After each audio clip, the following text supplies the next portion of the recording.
How's it going, everyone? My name is Tristan Collier, and this is my discipline-specific argument presentation. I said essay the first time. This is like my third take. So I said essay the first time, so I got it right. Cool. We're going to talk about radio and local radio specifically, and really what's going on with it and kind of how it's dying. Everybody's really been impacted by radio in some form or fashion, whether it be, you're listening to the radio going to and from school, either riding in your mom's car or in your car or whatever, going to and from high school or elementary school. Maybe you listen to it at work, maybe you go into a gas station and they're playing Sunny 100 or something like that. Everybody's been impacted by radio in some form or fashion. But the way that we know radio as a whole is kind of dying out, especially with the newer generation. Now, I don't know really what the age of everybody in this class is. I'm 26. But, radio as we know it is kind of dying off. And a lot of it, I think, not putting blame on the newer generation, but a lot of, and it's not even just the newer generation, but with the advent and the popularity growth of things like Spotify and Apple Music, all the streaming sites, even YouTube, radio itself, local radio especially, has kind of gone by the wayside. And I get it, and I do understand, and I'm wanting to get into radio whenever I graduate. I'm a communications major. I'm wanting to get into radio whenever I graduate. And so this is something that really is a problem for me, because this is the career path that I want to take, and it's kind of becoming a medium that not a lot of people use anymore.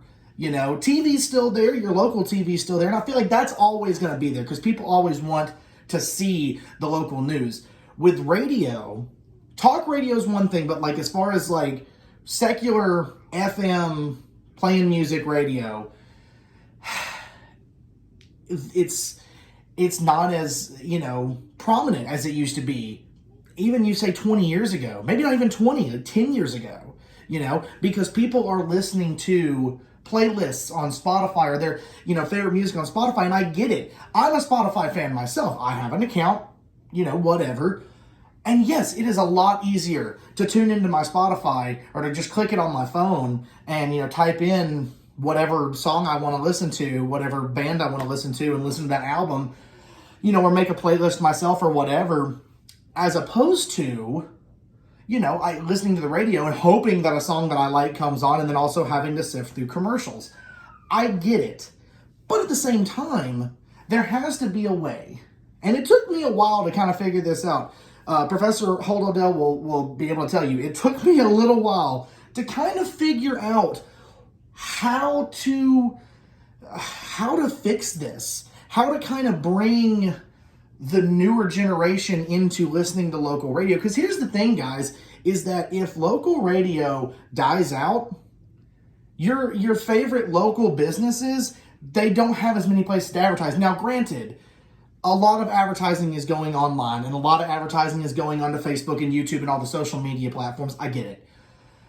But a lot of businesses don't have the money to spend on stuff like that, or they don't, want to spend on stuff like that. They'd rather have it on radio, and so they won't get the advertising. You won't hear about local things if local radio dies. And I think a way that we can kind of merge, the streaming services with radio is, I feel like, almost rethink and reinvent, for lack of a better term, the way we view radio, or what radio as we know it is. And I think that, because podcasts, if you look at podcasts, a lot of podcasts are kind of bringing back old AM radio, back before TV was a thing, back when Gunsmoke still came on the radio, not the TV. Because a lot of podcasts are very informational, but a lot of them are storytelling, and they're like TV shows, or they're, sitcoms kind of things on like a podcast. I feel like you could merge something, and like make radio more like podcasting, more like, going back to maybe even the roots of the golden age of radio, as they call it. There's a way to merge everything together and kind of, you know, not make them one thing, but have radio change. Radio needs to evolve. Radio's been the same thing for generations. It really hasn't evolved with any times. And I get things like this sometimes don't evolve, but maybe it's time to have it evolve. Maybe it's time to have it to where we don't have commercials, you know? And it's hard to do that because that's a lot of the way that the radio stations make their money is through advertising. But find different ways of advertising. You know, maybe try to find certain other avenues to go down to make money to where you can have less commercials. That's what a lot of people complain about. Have the radio offer a streaming service of some sort. You know, have them offer something to where you can pick some of the songs that are played on the radio, not just you call in, hey, I want to hear that new Vince Gill song. No, like you go in and you can actually program what's on the radio station, you know, out of what songs that they have available. Something of that nature, I think that we could kind of get to where you kind of blend radio and streaming to where it's sort of the same thing. To kind of get the newer generation of kids and kids that are younger than me and even younger than that into listening to the radio again. And they're not just listening to it because their parents are listening to it. So keep local radio alive, people. Please keep me from not having a job or a career path, and I don't want to have to go flip burgers at McDonald's again. Please don't let me wash dishes at Country's. I want to get into radio. So let's keep radio alive, keep hope alive, as my friend from work used to say. And my name is Tristan Collier, and I'll see you guys soon.